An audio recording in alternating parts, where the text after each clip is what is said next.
je vous lirai quelque chose qu'on a lu hier en souvenir de Patrick, mais d'abord en Éphésiens, deux passages en Éphésiens chapitre 4, verset 8 et verset 11. Éphésiens 4.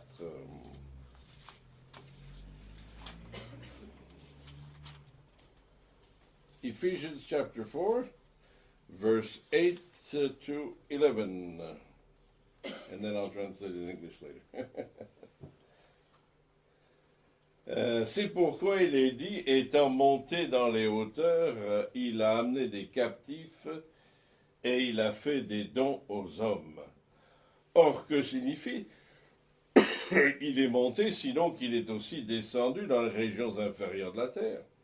Celui qui est descendu, c'est le même qui est monté au-dessus de tous les cieux pour remplir toutes choses.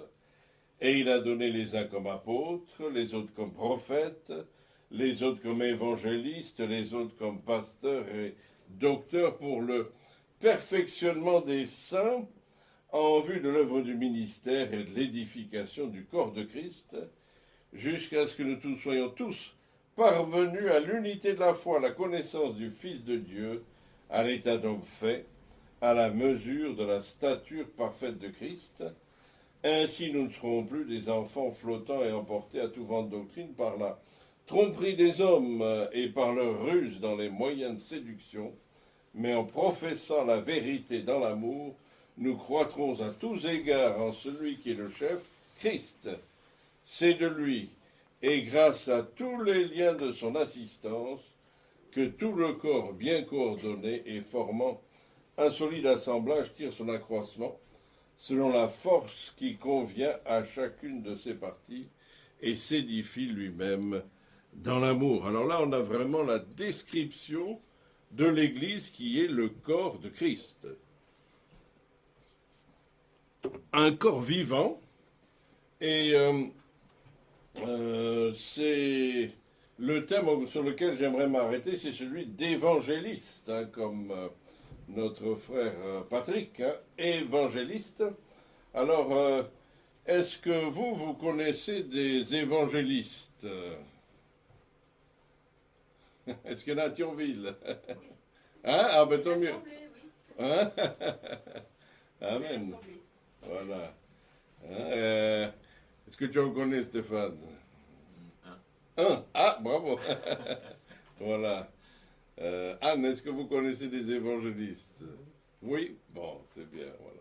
Et donc, mais c'est quelque chose qui se raréfie, et c'est pourtant un don qui est important, et c'est un évangéliste, justement, j'en ai connu plusieurs, qui s'appelait Alain Choiquier, qui est auprès du Seigneur maintenant, et qui... ah non, c'est Fernand Legrand, qui est un autre d'origine belge, et qui faisait remarquer que verset 11, il a donné les uns comme apôtres, les autres comme prophètes, et les autres comme évangélistes, et les autres comme pasteurs et docteurs. Mais l'évangéliste arrive avant les pasteurs et les docteurs. Voilà. Et pourtant, beaucoup de gens aujourd'hui veulent être pasteurs ou docteurs, c'est-à-dire professeurs, mais moins évangélistes. Et c'est quelque chose qui nous manque. Et d'ailleurs, j'en ai parlé la semaine dernière, dans un ancien livre qui était bien connu, Le Voyage du pèlerin, et qui a fait l'objet d'un film en dessin animé il y a quelques années, juste avant le Covid, eh bien, il y avait l'évangéliste, qui fait partie des dons que Dieu a donnés, l'évangéliste. Et donc, c'est un autre évangéliste qui a fait cette remarque, verset 11, je mélange tout, verset 8, c'est pourquoi il est dit, étant monté dans les hauteurs, il a amené les captifs et a fait des dons aux hommes. Là, c'est Alain Choiquier. Et ce verset, il a fait des dons aux hommes, peut se traduire aussi, il a fait en don des hommes. Or, si Dieu a fait en don des hommes, eh bien, il a fait en don les apôtres, les prophètes, les évangélistes. Et donc, Alain Choiquier a dit, bien, il faut accepter soi-même d'être un don que Dieu a fait aux hommes. Et lui, il l'a fait. Il était évangéliste, mais il a fallu qu'il laisse sa famille pour voyager au Canada, enfin au Québec, aux Antilles, en Afrique francophone, et puis partout en France, en Belgique, en Suisse. Et donc, si on est donné à Dieu, c'est pas pour notre plaisir, c'est pour le... si on est donné par Dieu, pardon, c'est pas pour notre plaisir, c'est pour le bénéfice de ceux qui en sont bénéficiaires. Et ce qui pose problème aujourd'hui, c'est qu'il n'y a pas beaucoup de gens qui veulent être un don. Hein. D'ailleurs, il y a beaucoup de femmes qui disent de leur mari, qu'est-ce qu'elles disent de leur mari? Hein? C'est pas un cadeau. Hein? Hein, vous n'avez jamais dit ça? Eh bien, Dieu fait de nous des cadeaux, hein, des dons. Hein, et des fois, nous ne voulons pas être donnés aux autres parce qu'on veut vivre pour soi-même, pour son plaisir, son bien-être. Le monde actuel là, nous encourage à faire une liste de choses. Hein. Il y a un livre français qui a un énorme retentissement aux États-Unis. C'est la liste de mes envies. Hein. Et c'est une dame qui a écrit un livre où elle raconte qu'elle avait envie de faire ça, ça, ça, ça, et qu'elle passait toute sa vie à essayer d'accomplir ce qu'elle avait eu envie de faire. Voilà. Il y a même eu un film à ce sujet, et même une chanson. Mais c'est pas ça la vie que le Seigneur nous a destiné de faire, c'est pas d'accomplir nos envies, c'est d'accomplir une mission divine qui nous a été donnée par le Tout-Puissant, qui est discernée par le Saint-Esprit, et qui est au service de l'Église et au service des autres. C'est pas pour notre plaisir, c'est pour le bonheur des autres. Hein. Et puis, ce texte a été lu aussi hier dans l'hommage rendu à Patrick, Romains chapitre 10, verset 4.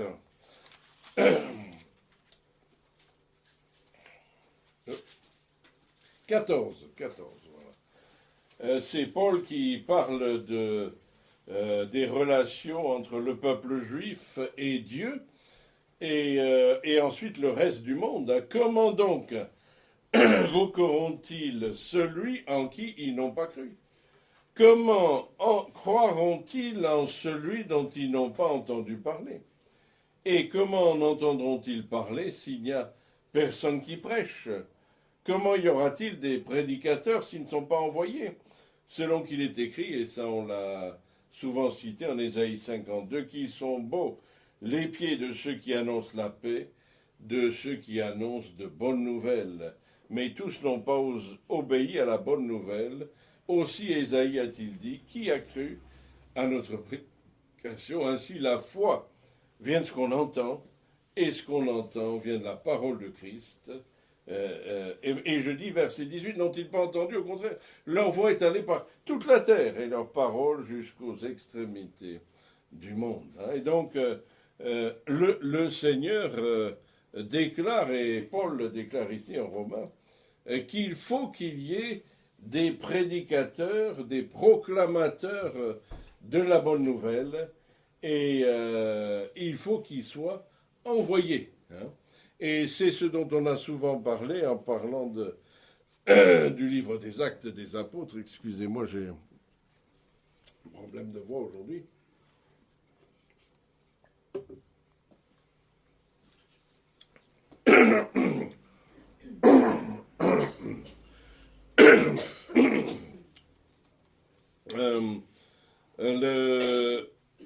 Les apôtres Paul et Barnabas ont été envoyés par le Saint-Esprit alors qu'ils étaient dans l'église d'Antioche de Syrie pour leur voyage missionnaire pour être des évangélistes.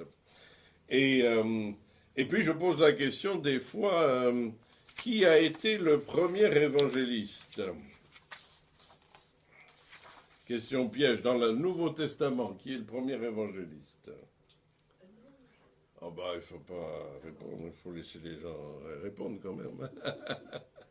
Hein, le premier évangéliste dans le Nouveau Testament, c'est Luc chapitre 2, verset 9. L'ange leur dit, ne craignez pas, je vous annonce une bonne nouvelle. Évangéliste, evangelisomai, c'est celui qui annonce une bonne nouvelle. Et la bonne nouvelle, verset 11, c'est que il vous est né un sauveur qui est le Christ, le Seigneur. Et alors, le premier annonciateur de l'évangile dans le Nouveau Testament, c'est un ange. Et alors, si les anges ont dérangé les bergers en pleine nuit pour leur annoncer l'évangile, pourquoi est-ce qu'ils ne le font pas? Pourquoi, Marie-Madeleine, dans ta campagne, est-ce que les anges ne vont pas réveiller les gens en pleine nuit pour leur annoncer l'évangile? Hein? Ça leur ferait du bien. Pas de doute, pas de doute. Patricia, dans ta famille, voilà, cette nuit, un ange va les réveiller. Pourquoi est-ce que les anges ne le font pas? Parce que Dieu nous a accordé à nous la mission. Et la mission nous est accordée, nous est confiée, c'est un trésor qui nous est donné à nous en tant qu'êtres humains.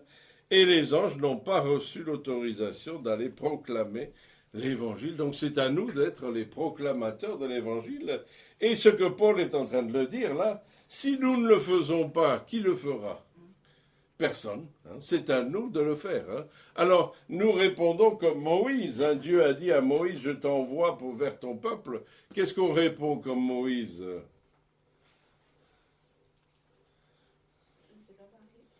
Ah oui, oui, mais qu'est-ce qu'il a dit d'autre? Merci beaucoup de l'honneur qui m'est fait, mais envoie quelqu'un d'autre. Voilà. Là, on est très poli, on ne se précipite pas. On est prêt à laisser quelqu'un d'autre le faire à notre place. Eh bien, si le Seigneur nous a appelés, c'est que c'est à nous de le faire. C'est pas au voisin ou au prochain. Chacun a une zone de mission. Paul, lui, il a voyagé pendant des milliers de kilomètres. D'autres voyageront. Il y a des Anglais qui ont fait des statistiques sur nos ancêtres européens. La plupart, avant la guerre, n'avaient pas voyagé plus de 30 kilomètres dans leur vie. Ils n'étaient pas allés à plus de 30 kilomètres de chez eux. Et pourtant, ils annonçaient l'évangile et des gens croyaient au Seigneur parce que les gens acceptaient la mission que Dieu leur avait confiée de partager l'évangile. Et donc, c'est l'annonce, la proclamation de la bonne nouvelle que le Seigneur appelle à accomplir. Alors, est-ce que tous les chrétiens sont appelés à être évangélistes? Non.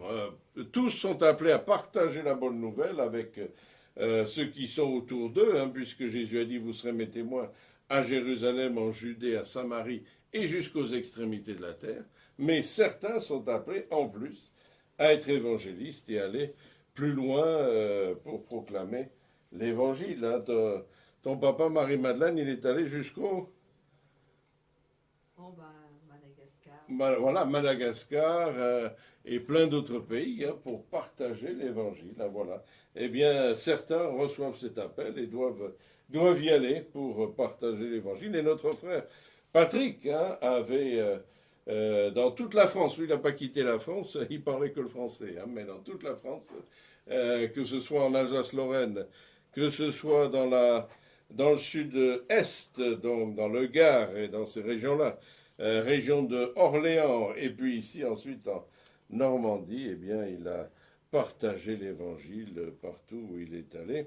Et ses enfants disaient même que tous les jours, des fois il partait rencontrer quelqu'un, et il avait un don pour une conversation sur des sujets ordinaires, et puis ensuite il partageait la bonne nouvelle de l'évangile de Jésus-Christ. Et donc, c'est quelque chose de très important. Je cite, j'ai plein de citations, là je ne peux pas vous les lire toutes, mais une d'un certain John MacArthur qui est parti auprès du Seigneur il y a quelques mois. Une chose que j'ai observée durant toutes mes années de ministère est que les aspects les plus efficaces et importants de l'évangélisation prennent généralement place à un niveau individuel personnel. La plupart des gens ne viennent pas à Christ suite à une prédication qu'ils ont entendue dans un lieu bondé de personnes, mais ils viennent à Christ à cause de l'influence d'un individu. Et donc, c'est ce qui se passe quand on évangélise. Et c'est quelque chose de tout à fait extraordinaire d'être évangéliste. Alors, je vais vous lire ce qui concerne la vie de Patrick Pelesco, que j'ai lu hier dans cette rencontre. Ce que j'ai ici, c'est un texte qui a été fait en collaboration par plusieurs personnes. Karl Lipp à Orléans, qui l'a connu il y a longtemps, Albert Engerer, qui était ici missionnaire en Normandie, Alfred Kopp aussi, qui a été missionnaire en Normandie, et moi-même, Éric Ossac à Bayeux.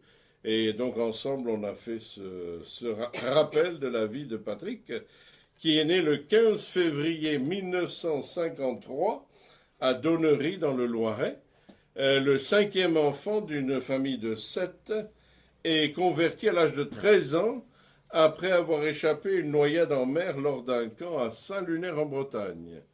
À 17 ans, il est parti à Anduze servir le Seigneur en tant que menuisier, tout au début de la mission Timothée afin de construire les premiers chalets, et il participait également à des camps d'évangélisation dans l'Est et dans le centre de la France. 5 ans plus tard, Patrick est venu s'installer à Orléans, convaincu que Dieu l'appelait à le servir dans cette région. Et il s'est joint à l'équipe Mission Foi Évangile qui a continué à servir Dieu dans les camps et au travers de stands bibliques au marché et dans les foires. Hier, à la célébration, il y avait des gens d'Orléans qui étaient là. Et c'est aussi à cette époque-là que l'église La Bonne Nouvelle s'installait dans le quartier d'Olivet, à 2 pas d'Orléans. En 1978, Patrick a repris un travail salarié chez 3M à Pithiviers, en ayant à cœur l'évangile dans cette ville sans témoignage chrétien. Patrick et Martine se sont mariés en 1979 et ont emménagé ensemble à Pithiviers pour poursuivre le travail d'évangélisation et démarrer une nouvelle église. Patrick a construit leur maison, une maison toujours ouverte pour les rencontres bibliques, les clubs bibliques et pour enfants que Patrick accompagnait de sa guitare à 6 et à 12 cordes, il en avait 2. Et sa famille et ses enfants étaient toujours associés à cet accueil et à ce partage de l'évangile.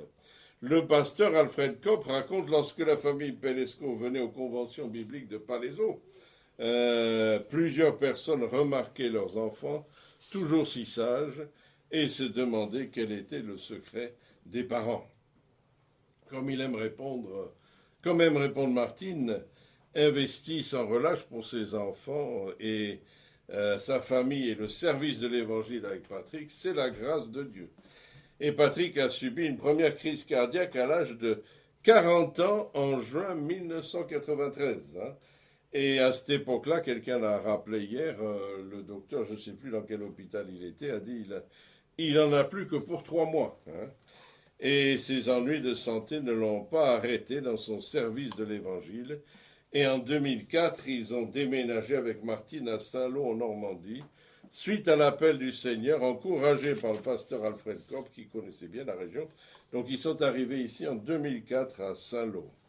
Peu de temps après l'arrivée de Patrick et Martine, Albert Engerer, un pasteur missionnaire allemand, est passé chez eux leur dire bonjour, faire connaissance.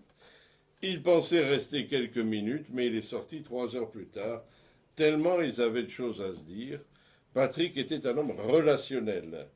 En Normandie, Patrick aimait faire connaître Jésus à travers les stands bibliques, les calendriers, les conversations du quotidien. Il aimait rencontrer des gens et leur faire rencontrer Jésus. Patrick était un homme rempli de zèle pour l'évangélisation.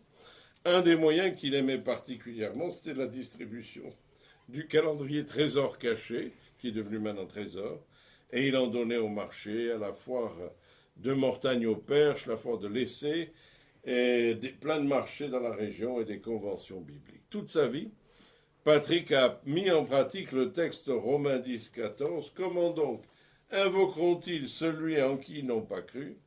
Comment croiront-ils en celui dont ils n'ont pas entendu parler? Et comment entendront-ils parler s'il n'y a personne qui prêche? On l'a lu tout à l'heure. Patrick était dans l'Église un vrai évangéliste, mobilisateur pour le partage de l'Évangile. Tout en aimant parler du Seigneur Jésus, Patrick était aussi un homme pratique qui faisait fonction de conducteur de travaux dans plusieurs églises, mettant ses dons manuels au service. Il a ainsi aidé le centre de vacances de Bertry-Moutier dans les Vosges, l'église d'Orléans, Avranches, Arras, Saint-Lô, et tout dernièrement l'église de Bayeux qui est encore en construction. En 2015, Patrick a participé à la naissance du Cap Biblio, une association culturelle d'exposition sur la Bible. Il a été président depuis 2015. Cette exposition contient 15 roll-up que l'on présente dans les salles, accompagnés de Bibles de toutes les langues et des Bibles anciennes, comme la Bible de Genève 1605 et la Bible de Luther 1550. Et Patrick s'est aussi déplacé dans plusieurs régions de France pour faire découvrir l'actualité des Saintes Écritures et leur pertinence dans le monde contemporain. Et à partir de 2019, Patrick s'est engagé aussi dans l'initiative Un cœur pour la Normandie. Et cette action a permis la distribution de 80 000 évangiles de Luc spécial débarquement à l'occasion des 80 ans du débarquement en Normandie. C'était en 2019. Et il a aujourd'hui... voilà. Et vous avez trouvé un exemplaire de cet évangile sur vos chaises, pas ici, c'était hier. Patrick n'était pas seul dans ses activités. Il aimait s'entourer, fédérer. Des équipiers sont venus ainsi de France. Il y a même l'Institut d'Algrange qui est venu en 2019. Des gens sont venus d'ailleurs en Europe, de Suisse, d'Allemagne, et même des États-Unis et d'Afrique du Sud. Patrick était un moteur pour l'évangélisation et un modèle inspirant pour les jeunes autour de lui. Et en conclusion, Patrick a été un exemple pour beaucoup, un exemple de service, de propagateur de l'Évangile, un exemple de disciple fidèle de son Seigneur Jésus. Merci Seigneur pour la vie de ton serviteur Patrick Peliscourt. Voilà, et ce petit évangile-là, il y en a un ici, voilà, évangile de Luc, spécial débarquement qu'on a fait donc en 2019 et réédité. Une nouvelle édition, ça c'est la nouvelle édition, a été distribuée à 80 000 exemplaires. La semaine dernière, il était distribué à Toulon. Et cette semaine, ce week-end, donc vendredi, samedi, dimanche, il est distribué à Sainte-Mère-Église par il y a à Sainte-Mère-Église des Hollandais qui ont un musée de la Bible en Hollande, non, un musée du débarquement en Hollande, mais ils ont amené une tente pour faire l'hommage aux... je ne sais plus le dire. Aux aumôniers militaires, voilà, parce qu'il y a eu des aumôniers militaires ici, dont beaucoup malheureusement sont morts après le débarquement, etc., donc rendre hommage à tous ces aumôniers qui ont donné leur vie et ceux qui ont participé, voilà, au débarquement. Donc c'est distribué encore aujourd'hui même, priez pour ça, c'est distribué à Sainte-Mère-Église, ce petit évangile, et régulièrement, il y a à l'arrière un petit truc à découper. Là, on découpe ça pour demander une Bible. Eh bien, régulièrement, on reçoit une demande de Bible. Et jusque-là, c'était Patrick qui allait pour présenter la Bible, mais là, maintenant, ce sera quelqu'un d'autre qui ira présenter la Bible. Voilà. Et donc, en conclusion, on peut dire deux passages bibliques qui rappellent le parcours de Patrick, mais aussi de Paul. Philippiens chapitre 3, 12 à 14.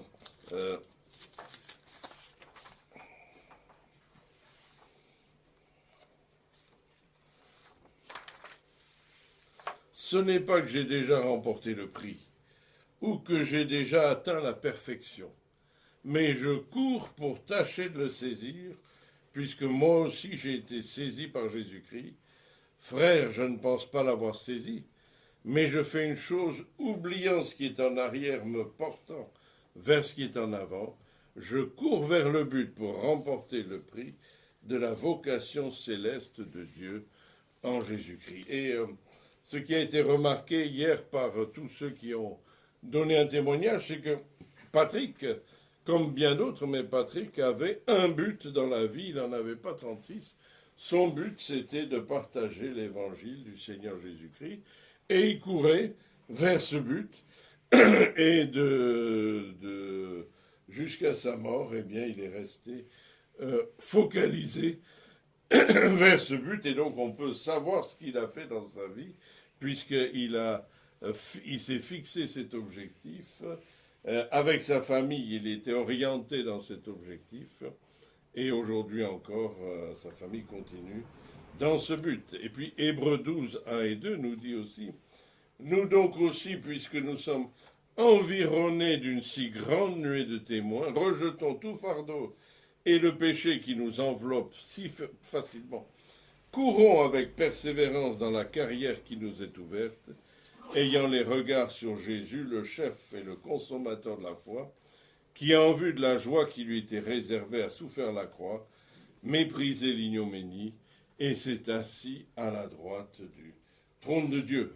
Et donc, c'est ce que Paul dit, courons avec persévérance dans la carrière qui nous est ouverte. Eh bien, c'est ce que Patrick a fait jusqu'à la fin de sa vie. Il a persévéré dans la proclamation de l'évangile de Jésus-Christ jusqu'à ce qu'il soit allé à la rencontre de son Seigneur. Et donc, merci Seigneur. Priez pour la famille qui sont dans la peine, mais qui savent que Patrick est consolé et qui vous remercie des dons qui ont été faits. Tout à l'heure, on prendra des offrandes. Et donc, si vous voulez, pour l'église, comme Patrick l'avait demandé, ou alors pour l'église, enfin, voilà, pour la construction ou pour l'église. De votre attention, et donc, je rappelle la conclusion de la vie de notre frère Patrick, mais de la vie de l'apôtre Paul, mais de la vie du Seigneur Jésus-Christ. C'est que le Seigneur nous appelle à vivre en tant que serviteurs de Dieu qui ont un but et un objectif dans leur vie. Je parlais de gens que j'ai rencontrés aux États-Unis, mais en France, on commence à être comme ça aussi. On a un téléphone et dans lequel il y a tout un agenda de choses qu'il faut faire. Et je suis tenté de dire à ces gens, mais si tu n'en faisais pas la moitié, ça changerait strictement rien. Parce qu'il y a beaucoup de choses qu'on fait qui n'ont aucune importance et qui n'apporteront rien pour le monde à venir. Et Paul disait, je fais une chose, oubliant ce qui est en arrière, je me porte vers l'avant. Et c'est ce que faisait Patrick, une chose, partager l'évangile. Et donc, de plein de manières différentes, mais il partageait l'évangile, alors que le Seigneur nous aide à nous recentrer sur l'essentiel et à partager le message du Seigneur Jésus-Christ. Nous allons prier pour conclure. Seigneur éternel, merci de ton serviteur Patrick, mais de tous les autres aussi qui ont été fidèles et qui ont fait la chose que tu leur as demandé de faire, qui ne se sont pas dispersés, mais qui se sont concentrés sur la mission et l'appel que tu leur as adressé. Seigneur, nous te glorifions et t'exaltons de ce que tu as permis de ces hommes de vivre sur cette terre et que tu nous as permis à nous de les connaître et de les rencontrer, de bénéficier de leur vie et de leur témoignage et de ce que tu appelles encore aujourd'hui des hommes et des femmes à s'engager à ton égard et à faire ce que tu les as appelés à faire, Seigneur, et à le faire avec persévérance, avec précision. Et Seigneur, nous t'en glorifions et te bénissons de tout notre cœur. Sois glorifié, exalté. Au nom de Christ, notre Sauveur et Maître. Amen. Et je vous invite à chanter en conclusion. Change mon cœur, Seigneur.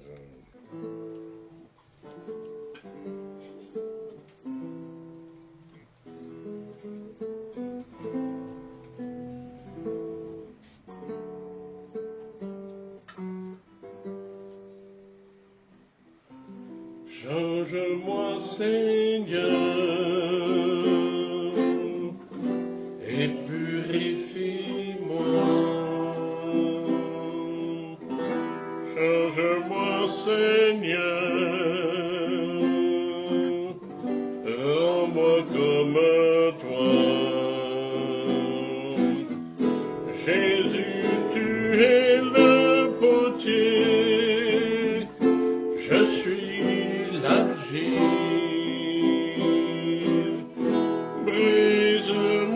façonne-moi, oui c'est mon désir. Change-moi Seigneur, et purifie-moi. Change-moi Seigneur, rends-moi comme toi. Et une deuxième fois. Change-moi Seigneur, et purifie-moi. Change-moi Seigneur,